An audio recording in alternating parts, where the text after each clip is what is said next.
जय बोलो देवादिदेव 1008 श्री भगवान महावीर स्वामी की जय जय जय।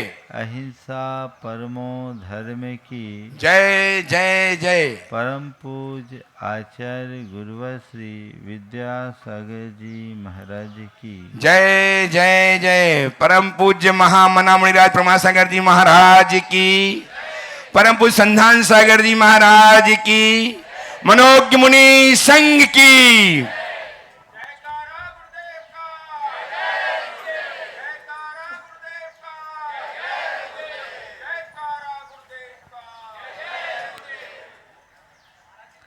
धरती पर बीज बोते हैं,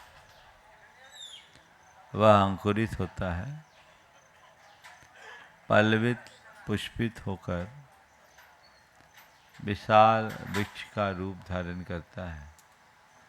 उसमें फूल और फल लगते हैं, तब कहीं जाकर वह बीज सार्थक हो पाता है। बीज की सार्थकता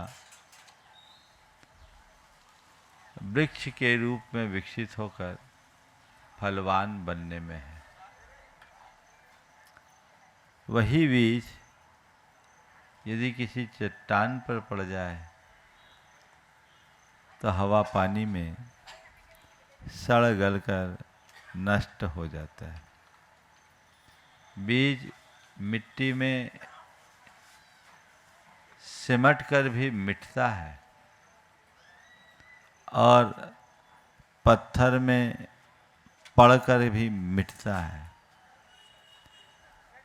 पत्थर में पड़कर मिटना अपने अस्तित्व को खोना है, तो मिट्टी में समाहित होकर मिटना अपने अस्तित्व को विराट स्वरूप प्रदान करना है। हमारा जीवन भी एक बीज की भांति है, जिसमें एक वृक्ष समाहित है, पर वह तभी विकसित होगा जब उसे सही भूमि पर बोया जाए और ठीक तरीके से खाद पानी दिया जाए।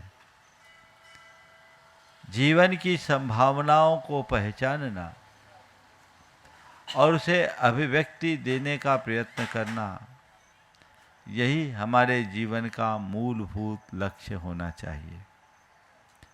हम सबके साथ सबसे बड़ी विडंबना ये है कि ज़्यादातर लोग पूरा जीवन यूं ही व्यतीत कर देते हैं, लेकिन यही नहीं समझ पाते हैं कि मेरा जीवन है क्या और मेरे भीतर की संभावनाएं क्या है। संत कहते जानो अपने आप को, पहचानो तुम क्या हो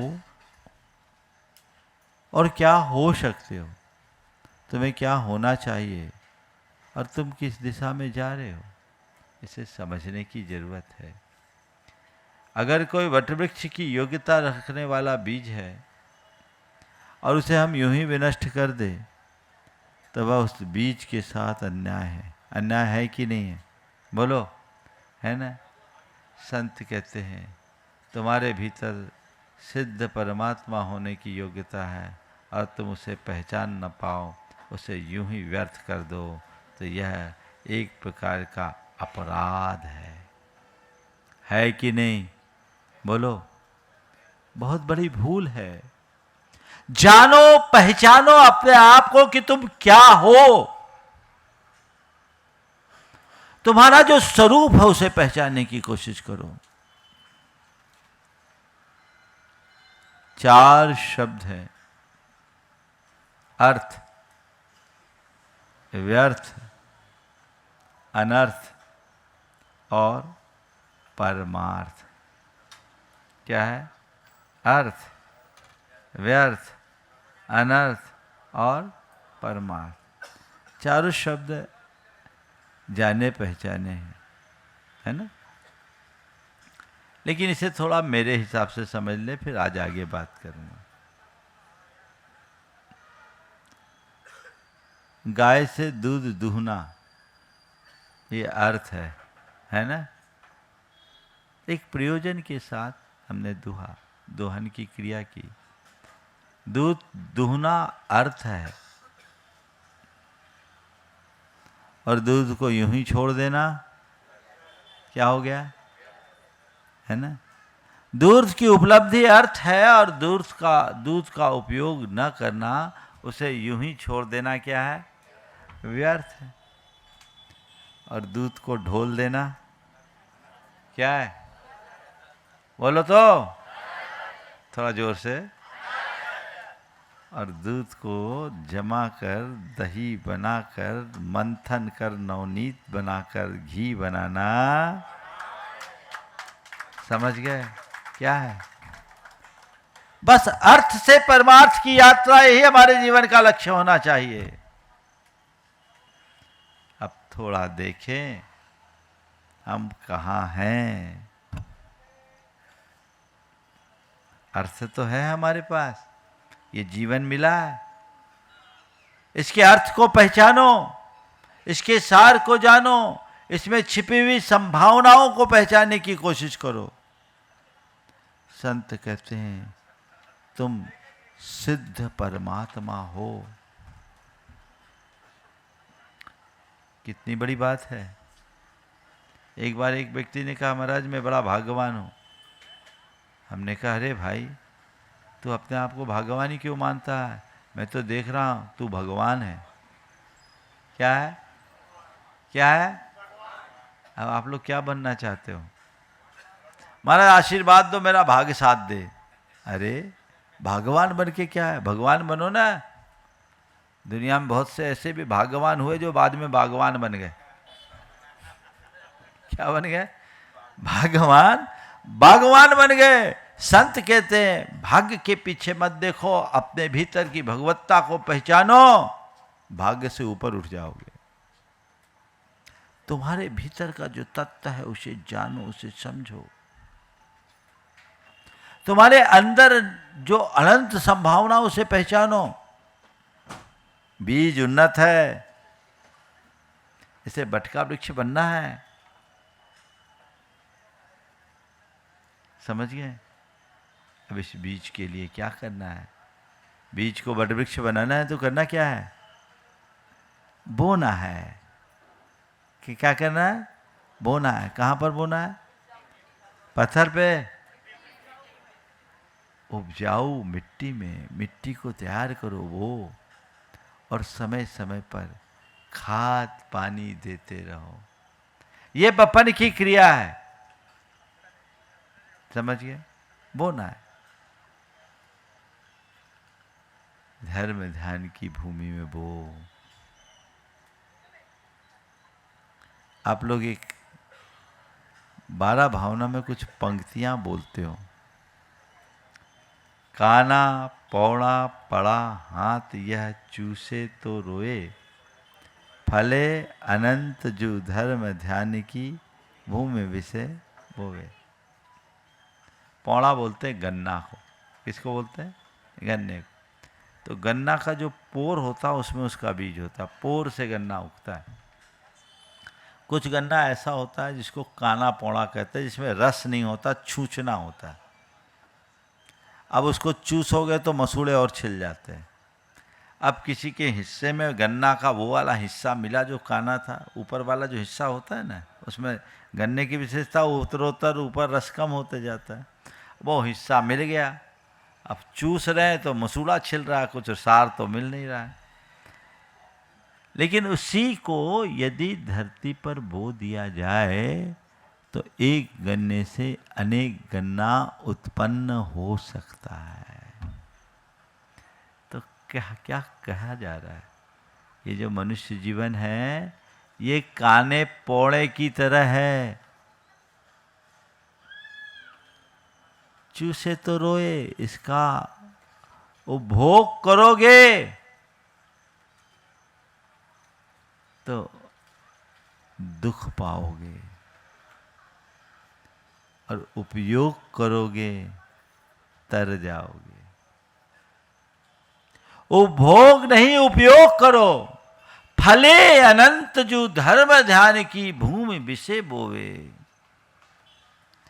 अपने जीवन के बीज को धर्म ध्यान की धरा पर बो, अनंत गुना फलेगा। नर भाव पाकर अपने आप को धर्म से नहीं जोड़ा तो सब व्यर्थ है।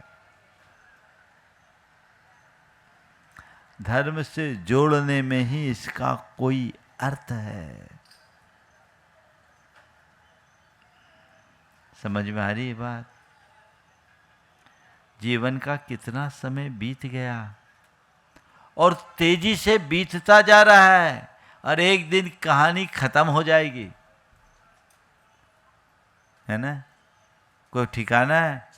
आज सुबह से एक भाई मुझसे कह रहे थे महाराज 58 हो गए। हमने क्या 58 नहीं हो गए, जवानी का बुढ़ापा आ गया। समझ गए ना? जवानी का बुढ़ापा 60 के निकट पहुंचने वालों के सबके जवानी का बुढ़ापा है। समझ गए? और 60 क्रॉस करते ही बुढ़ापे की जवानी है।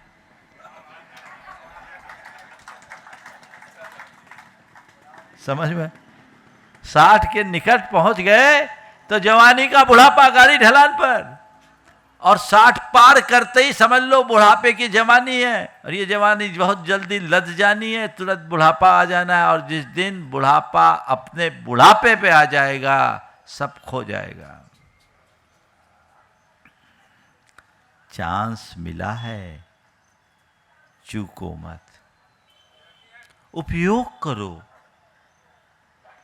केवल उपभोग नहीं, अपने मन से पूछो कि मैंने अपने इस मनुष्य जीवन में अब तक क्या किया। बोलो, अब तक इतना लंबा भाग मैंने बिताया। बहुत सारी चीजें आपने अर्जित भी की है। अगर आप लोगों से मैं कहूं तो शायद आप लोग लंबी लंबी उपलब्धियां गिना दोगे, है ना? हमने पैसा कमाया, हमने पहचान बनाई, हमने प्रभाव पाया, हमने अपना परिचय और संपर्क बढ़ाया, है ना? संत कहते ये सब तेरी उपलब्धि नहीं है, ये तो सब यहीं धरी रह जानी है। काश अपने आप को पहचान पाता तो जीवन की दिशा कुछ और होती। अपने आप को पहचानने की कोशिश करो, अपने आप की दिशा में आगे बढ़ने का प्रयत्न करो, जिससे जीवन सफलीभूत हो सके, सार्थक बन सके। तो मेरे जीवन का अर्थ क्या है? अर्थ का अर्थ क्या होता है पता है? अनेक अर्थ होते हैं। अर्थ का अर्थ मतलब भी है, अर्थ का अर्थ सार भी है, और अर्थ का अर्थ प्रयोजन भी है। क्या है? प्रयोजन, उद्देश्य। मेरे जीवन का असली अर्थ अर्थात प्रयोजन क्या है? कभी सोचा मेरा जन्म किस लिए हुआ? जन्म का जश्न तो सब मनाते हैं, मनाइए, मुझे उससे कोई गुरेज नहीं है, लेकिन ये जन्म किस लिए हुआ ये तो सोचो।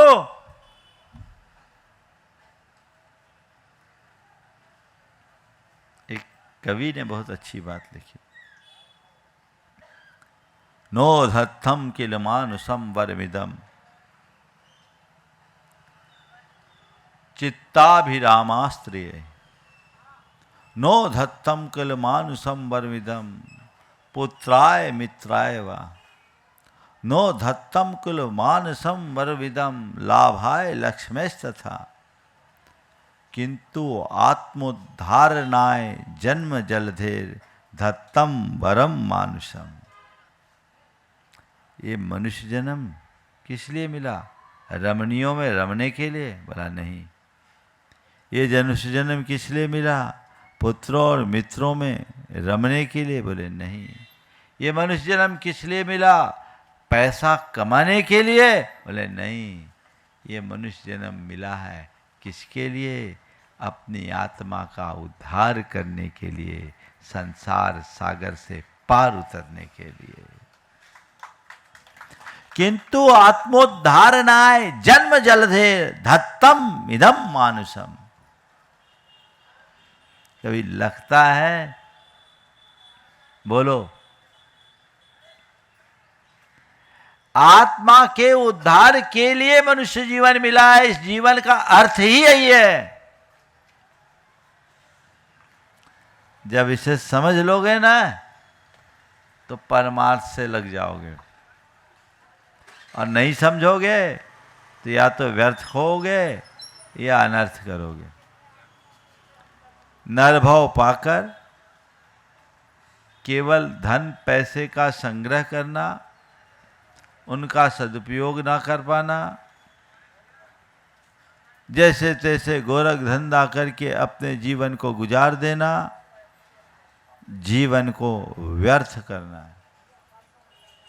और पाप, पाखंड और अनाचार में मग्न हो जाना जीवन के साथ अनर्थ है।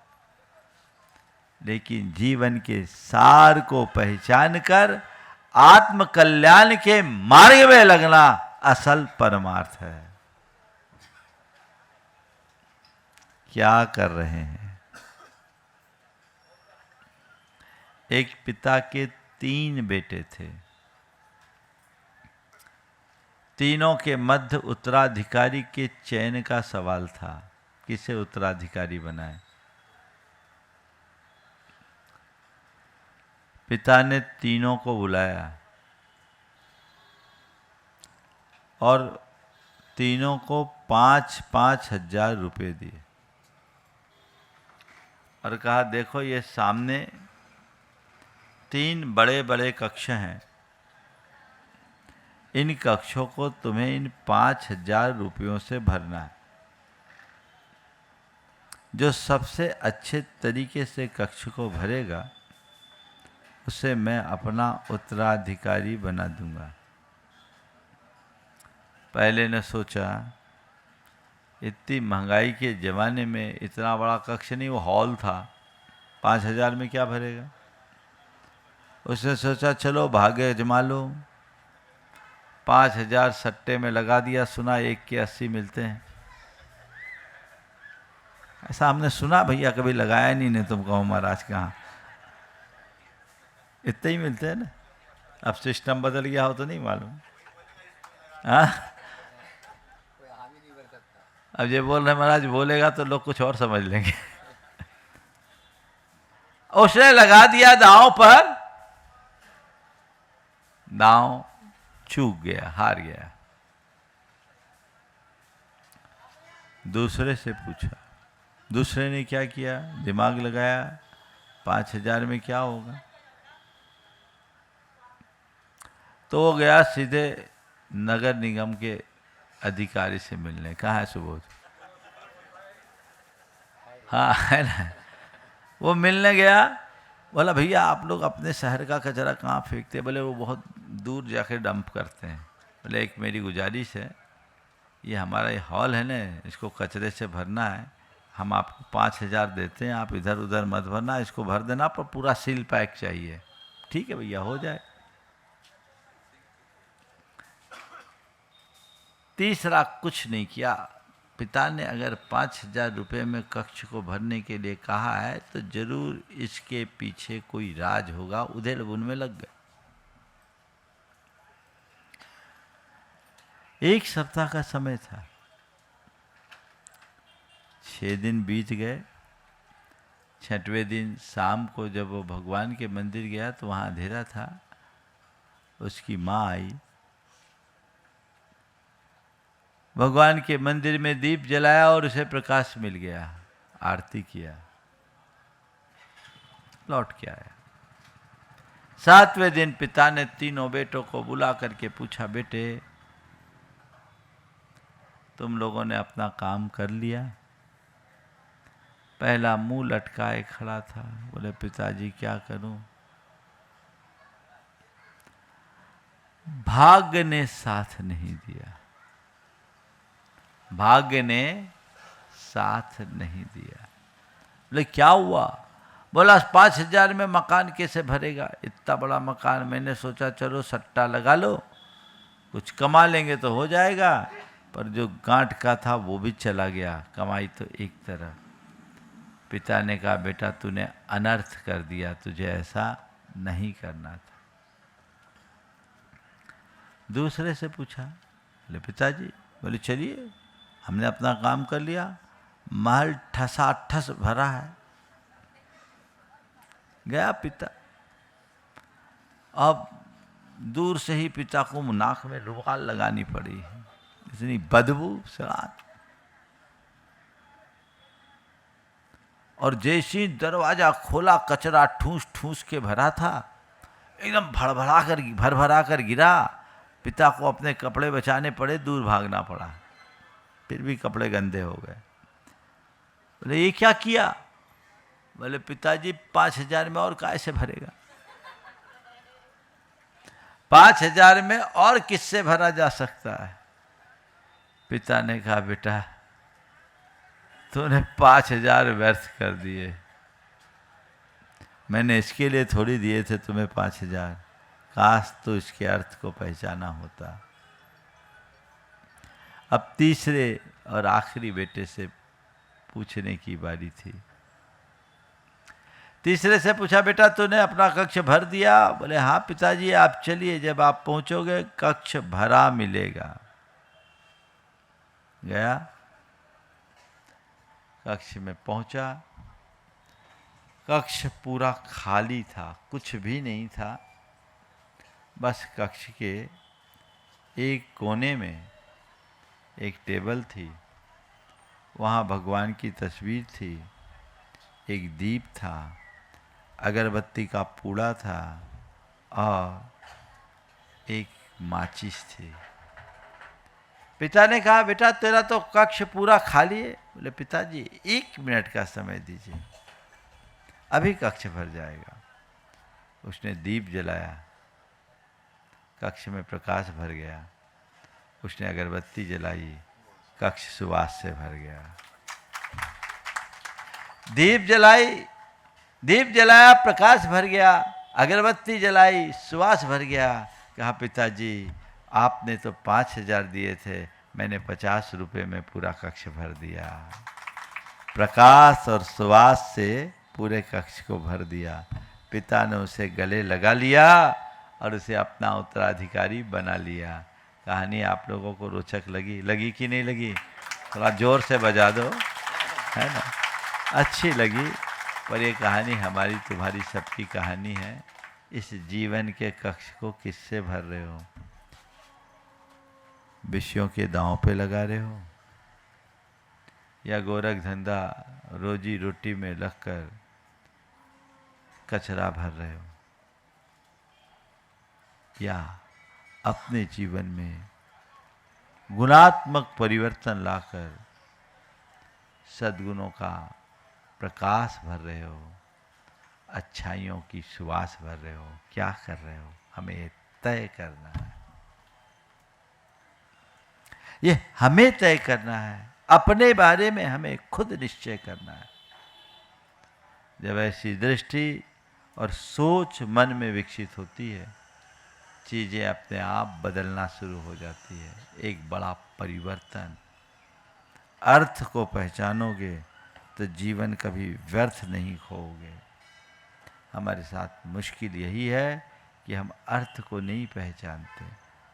रोज सुबह उठो, आँख खोलो तो अपने मन से पूछो, मुझे ये नरभव क्यों मिला? मुझे इस मनुष्य जीवन में क्या करना है? मेरे जीवन का उद्देश्य क्या है?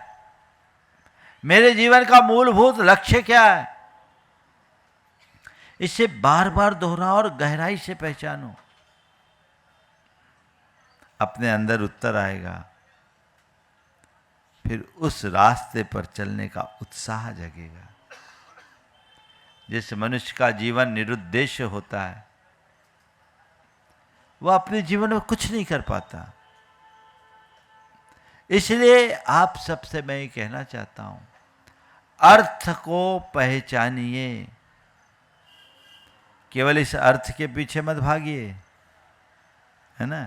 महाराज आप अर्थ को पहचानने की बात करते हैं, हम तो अर्थ को ही महत्व देते हैं, है ना। वो अर्थ नहीं, वो तो अनर्थ का कारण बनेगा। जीवन के परमार्थ को पहचानिए, जीवन को व्यर्थ जाने से बचाइए, अनर्थ से बचने का रास्ता अंगीकार कीजिए। अर्थ को पहचानोगे, परमार्थ में लगोगे तो जीवन व्यर्थ नहीं होगा और अनर्थ का तो सवाल ही नहीं होगा। हम क्या कर रहे हैं, हमारी दृष्टि केवल उस पर केंद्रित होनी चाहिए। जो हमारा मूलभूत लक्ष्य है, मकसद है, ध्येय है, प्रयोजन है, उसे सामने लेकर चलने वाला व्यक्ति सच्चे अर्थों में मनुष्य जीवन को सफल कर पाता है। एक पल को सोचो, कब हमारी कहानी खत्म हो जाए कोई जानता है? हमने सुना अल्फ्रेड नोबल, जिसके नाम से नोबल पुरस्कार स्थापित हुआ, आज विश्व का सबसे प्रतिष्ठित पुरस्कार माना जाता है। वो कौन था? डायनामाइट का आविष्कारक। क्या था वो? क्या था?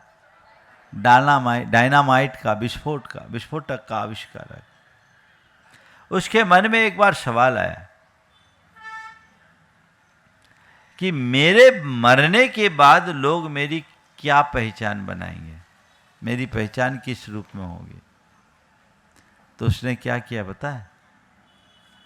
अपनी तरफ से एक विज्ञप्ति जारी करवा दी कि अल्फ्रेड नोबल मर गया। क्या खबर फैला दी? जीते जी अपनी खबर फैला दी कि अल्फ्रेड नोबल मर गया। अब क्या है? सुर्खियां छपी, मौत का सौदागर सदा के लिए सो गया। क्या लिखा अखबारों ने? मौत का सौदागर। जब इस तरह की बातें अखबारों में छपी तो नोबल अंदर से हिल गया कि मैं कहां हूं, मेरे मरने के बाद मुझे लोग किस रूप में पहचानेंगे, मुझे मौत का सौदागर कहेंगे, धिक्कार है मुझे। अब मुझे शांति के लिए कुछ काम करना चाहिए, शांति दूत बनना चाहिए। और तब उनने अपनी संपत्ति को लगा करके शांति के लिए काम करने वालों को नोबल पुरस्कार घोषित किया। यह है परिवर्तन। ये बुद्धि कब आई? जब उसे समझ में आया कि मैं कर क्या रहा हूं और मुझे करना क्या चाहिए। समझ गए? तो बस अपनी दिशा बदलिए। कल मेरी राम कहानी पूरी होगी, कल होगी कोई पता नहीं, पल का भरोसा नहीं है, कल की क्या कहें, है ना। लेकिन जब भी मेरी राम कहानी पूरी होगी, हमें ये देखना है कि हम अपने जीवन का प्रयोजन पूर्ण साध पाएंगे या नहीं। यदि साध पाते हैं तो अर्थ है, अन्यथा व्यर्थ है। अनर्थ तो करना नहीं और व्यर्थ कुछ खोना नहीं। हमें अर्थ और परमार्थ के साथ चलना है। अपने सामने परमार्थ को रख करके चलोगे तो अर्थ फलीभूत होता रहेगा। गुरुओं का समागम आप लोगों के लिए केवल एक ही बात सिखाता है। वो क्या है?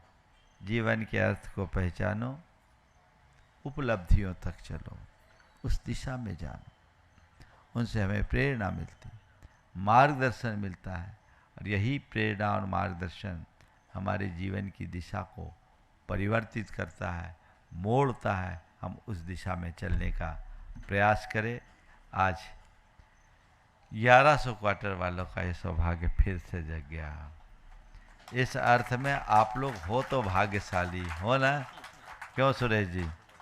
पुण्य तो उछाल मारता है।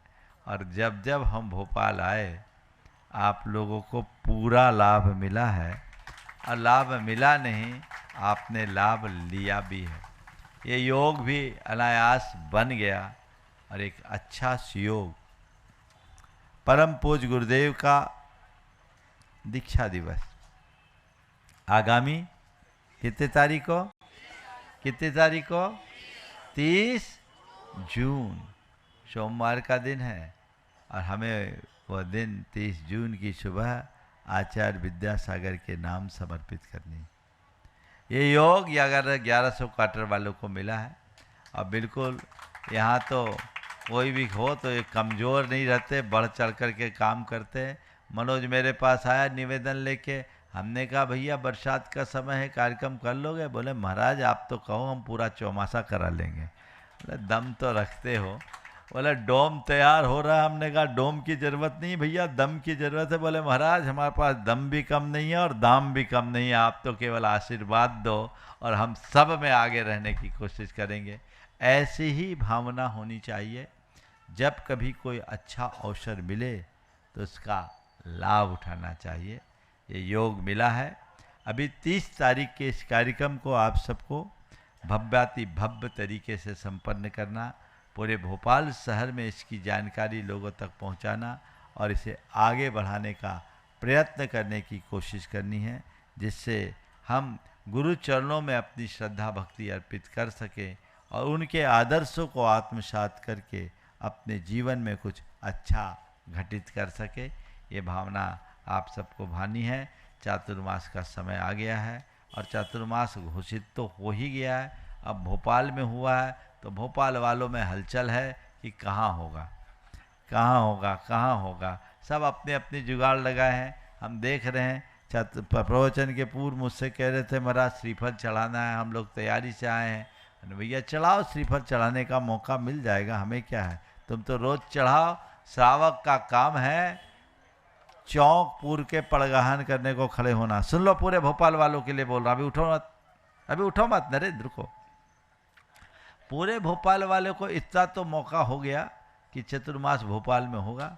अब कहाँ होगा सुन लो। अवधपुरी वाले आए हैं, भेल क्षेत्र वाले आए हैं, जहाँ वाले आए, सब अपनी भावना रखो। मैं जो बात कर रहा सुनो। अपना अपना चौक पूर के खड़े रहो। क्या करो? चौक पूर के खड़े हो जाओ। अब पड़गहन जिसका भाग होगा उसको मिलेगा। इसलिए चौक पूरो। ये मत सोचना कि आज तो महाराज के हार वहीं होंगे। चौक पूरेंगे, किसी के यहाँ भी हो सकता है। इसलिए भावनाएं सबको अपनी जगह के रखनी चाहिए। हालांकि मैं देख रहा हूँ पूरा भेल क्षेत्र, पूरा भेल क्षेत्र ना, तो अवधपुरी मत बोलना। हाँ, पूरा भेल क्षेत्र आज स्पेशल अनुरोध लेकर आया, यहाँ उपस्थित हुआ है कि गुरुकुलम में चातुर्मास कराना चाहते हैं। आप लोग अपनी भावनाएं बरकरार रखिए। ये भावना तो अभी रखना है, रिजल्ट अभी नहीं खुलेगा, हम भी देख रहे हैं, हम आप लोगों को समझेंगे। अब जहाँ करना होगा, जहाँ विधि मिल जाएगी उसका भाग्य खुल जाएगा। अपना लगा के रखिए। बावड़िया कला वाले भी पूरे घात लगाए बैठे हैं और टीटी नगर वाले भी प्रतीक्षा में हैं, और इस बीच में दूसरे भी सोच रहे चौक वाले और कहीं हमारा मौका लग गया तो अच्छी बात है। भावना भाइये, और सब कार्य को हमें समय पर पूरा करना है। अपने उत्साह को बरकरार रखिए, उत्साह बनाए रखिए। अधिक विस्तार न देकर मैं यहीं पर विराम लूँगा। 1100 क्वार्टर वालों को ये लाभ मिला, उनको जब जब मौका मिला है उनने भरपूर लाभ उठाया है और लोगों को लाभ दिया भी है। ये मौका फिर से उन्हें प्राप्त हुआ है, इसे बना के रखना है। और एक बात ज़रूर मैं कहूँगा कि हमें एक जगह नहीं रमना, हमें लगे रहना है। समझ गए? तुम्हारे यहाँ चातुर्मास हो, इससे अच्छी बात क्या होगी। पर अगर नहीं होता तो जहाँ चातुर्मास हो वहाँ हम रहेंगे। ये सोच आप सबकी बनी रहनी चाहिए। लगन निष्ठा के साथ जब लगोगे तभी सही परिणाम प्राप्त होगा। मैं यहीं पर विराम दे रहा हूँ। बोलिए परम पूज्य आचार्य गुरुवर श्री विद्यासागर महाराज।